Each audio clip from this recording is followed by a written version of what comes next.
Hey guys, it's Anne. I used to share wedding planning contents here on TikTok, but now that I'm married, I want to share my life ganaps and travels as well.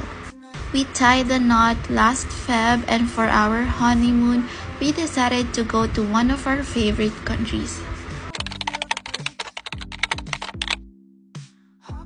It's our third and fourth time na in Japan, and this time I'm happy na kasama namin yung family ko for the first half of the trip. The first leg of our trip is Tokyo. Iba-iba kami ng flights and mas nauna sila kesa sa amin.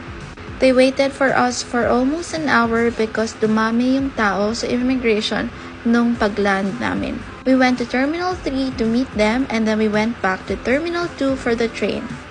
Instead of riding the Skyliner, we opted for the cheaper train, which is Keisei Narita Sky Access. It only took us 60 minutes to Asakusa Station. Everyone is super tired na at this point kasi it was a red-eye flight, but also excited kasi finally we are in Japan as a family.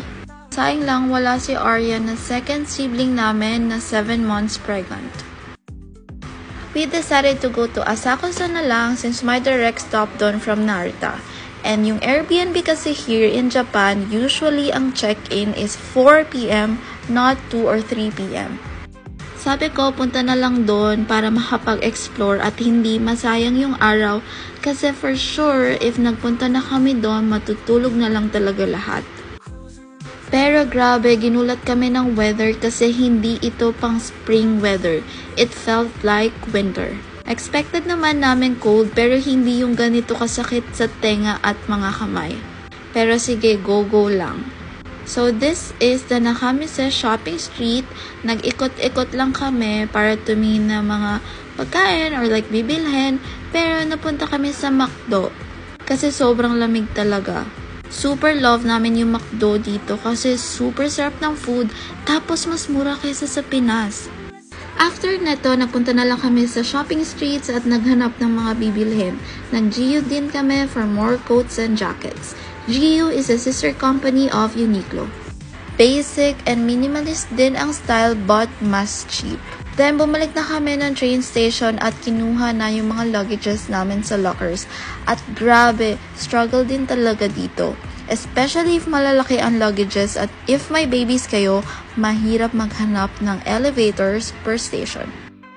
30 minutes away pa ang pupuntahan namin at pagdating namin ay nakakita kami ng grocery at binudol ko na sila na bumili na ng breakfast. 50% off kasi sa bento boxes paggabi.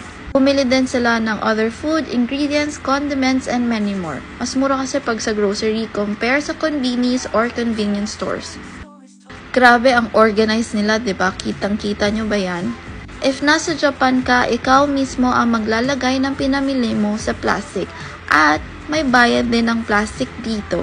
Minimal fee lang naman kasi nagre-recycle din talaga sila. Anyway, that's it for the day 1. 19 more days to go. Thanks for watching. See you on part 2. Bye!